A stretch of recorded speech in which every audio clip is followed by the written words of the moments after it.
रही है, लेकिन जम्मू कश्मीर में बीजेपी विपक्ष के में बैठने को नहीं तैयार हो रही है, क्या कहना है? जम्मू कश्मीर में जो चुनाव हुआ है, पहली बार वहाँ पर बिना हिंसा के, और ये नरेंद्र मोदी जी के नेतृत्व में जो सरकार है, हम लोग केंद्र सरकार में, और वहाँ पर जो गवर्नर शासन लागू था उसके देख रेख में चुनाव हुआ, बिना किसी हिंसा के चुनाव हुआ और सभी लोगों ने मतदान में भाग लिया।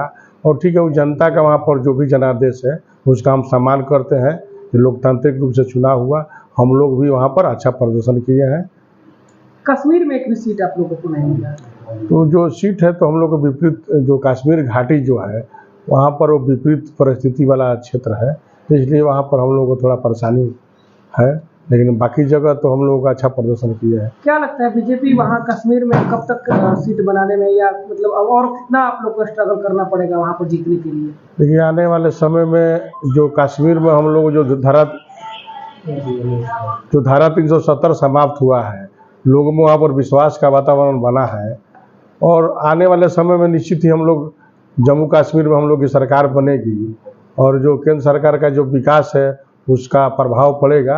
अभी तरह तरह के जो विपक्षी पार्टियां हैं सभी लोग मिल के भाजपा के विरोध में लोग चुनाव लड़ा था, इसलिए थोड़ा जो सफलता हम लोग को मिलना चाहिए वो नहीं मिला है, लेकिन फिर भी हम लोगों ने बेहतर प्रदर्शन किया है। दो राज्यों में चुनाव हुआ, एक जगह आप लोग को जीत और एक जगह हार का सामना करना पड़ा है। वर्चुअली यदि आप लोग देखिए तो दोनों जगह पर हम लोगों ने जीत का सामना किया। ठीक है, कैलकुलेशन में कहीं हम जम्मू एंड कश्मीर में सरकार भले नहीं बना सके, लेकिन जीत इस मायने में वहाँ मेरी हुई कि वहाँ पाकिस्तान चाहे अन्य लोगों के द्वारा बाधा को उपस्थित करने की स्थिति आई थी। ऐसा सिचुएशन बना था कि वो लोग बाधा डालेंगे, लेकिन हमारे प्रधानमंत्री का नेतृत्व इतना सबल है और जम्मू कश्मीर के लोगों का प्रजातंत्र में इतना बड़ा विश्वास है, ये साबित हुआ वहाँ, ये साबित हुआ कि नहीं कश्मीर एक शांत प्रदेश है और बहुत ही जनतांत्रिक तरीके से वहाँ लोगों ने अपने वोट का प्रयोग किया। ठीक है, हम जम्मू में काफ़ी अच्छा हमने प्रदर्शन किया। कश्मीर में हमारे अध्यक्ष जी ने भी बताया कि कश्मीर में विपरीत सिचुएशन था, उसके बावजूद भी हम वहाँ बहुमत के निकट पहुँच गए। जरूर बहुमत हमें नहीं मिल सका, लेकिन हमें विश्वास है कि आने वाले समय में वहाँ भी हम बहुमत प्राप्त करेंगे, लोगों का विश्वास प्राप्त करेंगे। जहाँ तक हरियाणा की बात आपने कही, हरियाणा के बारे में तो मीडिया में आ रहा था कि भाजपा को 20-25 सीट भी मुश्किल से मिलेगा, ये बातें आ रही थी, लेकिन हमारा नेतृत्व इस विश्वास के साथ अडिग था कि नहीं, हम चुनाव जीतेंगे। चूंकि भाजपा जो है वो चुनाव के पहले, बहुत पहले से, सालों पहले से किसी जगह के लिए स्ट्रेटजी बनाती, और हमने लोगों की भावनाओं को समझा और लोगों ने यह विश्वास व्यक्त किया कि नहीं, यह सरकार जो मोदी जी के नेतृत्व में है वही सबल नेतृत्व प्रदान कर सकता है और हम लोगों की भलाई का काम चारों दिशा में कर सकता है। आपको नहीं लगता कि जलेबी का जो बयान राहुल गांधी का आया था उसको लेकर कांग्रेस को बहुत नुकसान है? देखिए, राहुल जी का बयान जो आता है, पहली बात तो ये कि उनमें कोई गंभीरता नजर नहीं आती और कुछ से कुछ बोलते रहते हैं, लिमिट से ज्यादा बोलने लगते हैं। तो जनता ने उनको, उनकी बातों को और उनके दल को पसंद नहीं किया।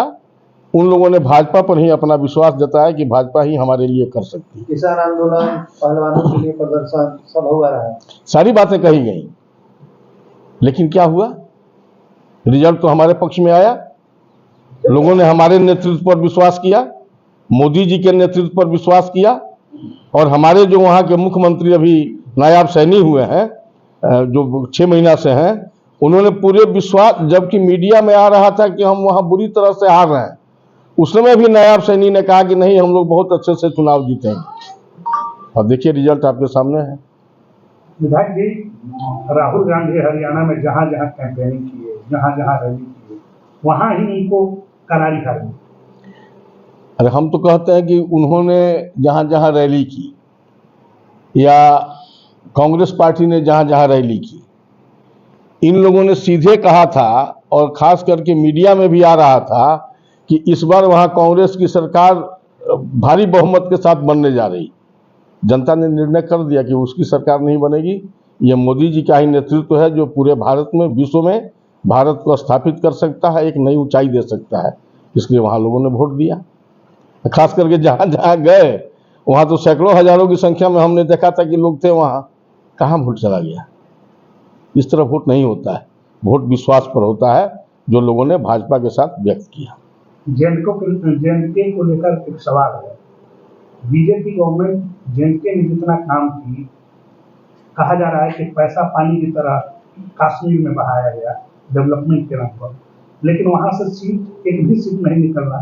क्या कहा जाए? नहीं, देखिए हमने क्या कहा कि वहां से कश्मीर में भले हम सीट नहीं जीत पाए, लेकिन हमारी जीत ये हुई कि पूरे विश्व में पाकिस्तान के द्वारा कहा जा रहा था कि कश्मीर में आतंकवाद है, वहां चुनाव नहीं हो सकता। सबसे बड़ी जीत हमारी उस रूप में हुई कि हमने वहां चुनाव करा दिया और बिल्कुल शांतिपूर्ण ढंग से, एक भी कोई इंसिडेंट बता दे कि हाँ ऐसा कोई घटना हुई हो तो आप कहें। और आपको आश्चर्य इस बात पर होना चाहिए कि उसी कश्मीर में लोगों ने भले हमें नहीं जिताया, लेकिन जनतांत्रिक तरीका से 70%, 75%, 80% तक लोगों ने वोट दिया। ये क्या है? आज जो कश्मीर की जो स्थिति थी उसमें हर लोग एक्सपेक्ट करते थे कि नहीं, यहाँ चुनाव नहीं हो सकता है, कराया हमने। ये हमारी सबसे बड़ी जीत है। और दूसरी सबसे बड़ी जीत है कि हम 6 से बढ़ करके 43 कितने पर आए हम लोग, बताइए। ये हमारी बढ़ोतरी नहीं। और अगली बार हम विश्वास करते हैं कि हम कश्मीर में भी वहां के लोगों का विश्वास प्राप्त करके और अपनी सरकार वहां हम बनाने का काम करेंगे। बिहार की सियासत में अगर बात करें तो फिलहाल अभी जो है बंगला, तेजस्वी जी के बंगला को लेकर विवाद है, क्या कहें? अब इन सब बातों पर आदमी क्या कहे? देखिए, हमें तो नहीं विश्वास है कि ऐसा वो किए होंगे। होता क्या है कि बंगला, मैं बचपन से ही सरकारी बंगले में रहा हूँ। मेरे पिताजी भी थे और हम भी जब उनके देहांत के बाद आए तो सरकारी बंगले में ही रहे। होता क्या है कि कुछ चीज लोग अपना लगाते हैं और कुछ कहीं सुंदर लगा तो उसको लेके चल भी देते हैं। लेकिन तेजस्वी ऐसा किए होंगे ऐसा हमको विश्वास नहीं। लेकिन वहाँ की जो स्थिति दिखाई जा रही है तो निश्चित तौर पर उनको जाने के पहले, वो बंगला छोड़ने के पहले एक नियम है कि पीडब्ल्यूडी या भवन निर्माण विभाग को बुला करके हर चीज सौंपा जाता है। ये उनको सौंपना चाहिए था, नहीं तो शंका तो स्वाभाविक है।